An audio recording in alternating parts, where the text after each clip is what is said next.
हमारे इस देश में, इस क्षेत्र में आपदा की स्थिति इतनी भयानक रूप ले चुकी है।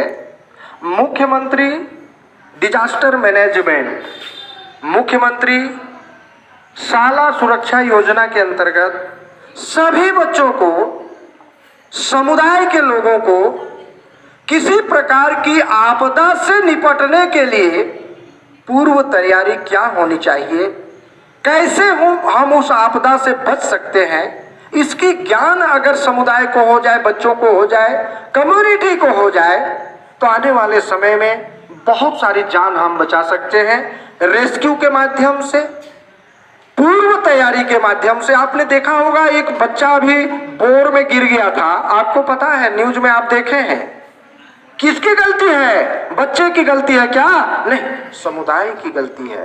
तो अवायर करने का एक तरीका है और पूर्व तैयारी हमारी ऐसी हो जानी चाहिए कि कोई आपदा और विपदा अगर हमारे पास में आ रहा है तो उससे निपटना कैसे है, इसकी शिक्षा अगर देने का काम है तो मुख्यमंत्री आपदा प्रबंधन योजना के अंतर्गत शाला सुरक्षा और बालक और बालिकाओं के लिए व्यक्तिगत सुरक्षा का जो बिंदु लेकर के आई गई है, वास्तव में उसकी जरूरत इस बच्चों को, इस कम्युनिटी को, इन लोगों को, सारे लोगों को है, ताकि हम आइडेंटिफाई कर पाएं कि डिजास्टर कौन सा है, हमारी सुरक्षा क्या होनी चाहिए, ताकि हम किसी भी प्रकार की आपात स्थिति से निपटने के लिए तैयार हो सकें।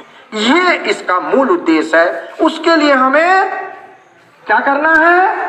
स्वयं की सुरक्षा के कुछ बिंदु सीखना है, लोगों को बचा सके आपात स्थिति से, और व्यक्तिगत सुरक्षा। आप सीखने के लिए तैयार हैं?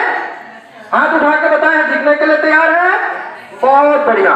तो चलिए मॉक ड्रिल के माध्यम से हम जो है प्रयास करते हैं कि अगर इस प्रकार की परिस्थिति, आपको पता है जापान में भूकंप हर माह आता है, हर महीना जापान में भूकंप, और तेजी का भूकंप आता है, रिएक्टर में 7, 8, 9 तक का।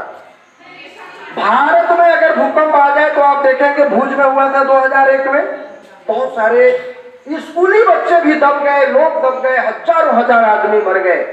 लेकिन जापान में भूकंप आता है, 2 लोग 5 लोग मरते हैं, 3 घंटा 4 घंटा में जनमानस सामान्य हो जाता है, और भारत में तहलका मच जाता है। जानते हैं क्यों? वहां पूर्व तैयारी है और भारत में पूर्व तैयारी नहीं है। तो हमें भी अपने आप को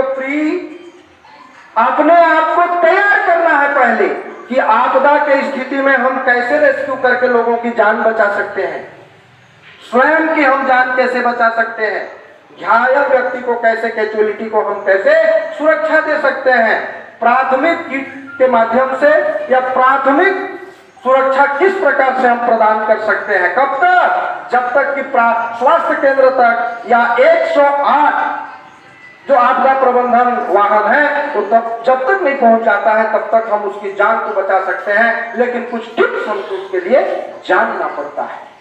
आइए उस टिप्स को, कि अगर मान लीजिए दुर्घटना, मैंने क्या बताया, 2 और 20,000 में अंतर क्या है? भारत में आपदा आने पर 20,000 लोग से अधिक मर जाएंगे तुरंत, लेकिन जापान में 3 घंटा में जनजीवन सामान्य हो जाता है।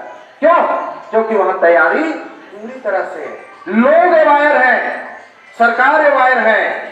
ऐसा नहीं है कि हमारी सरकार काम नहीं कर रही है, वही चीजें यहाँ आप लोगों के माध्यम से सबको जो है समाज में ले जाना है, लोगों की जान बचाना हमारी प्राथमिकता है। यही शिक्षा का उद्देश्य भी है कि जन सेवा हमें करना है। आइए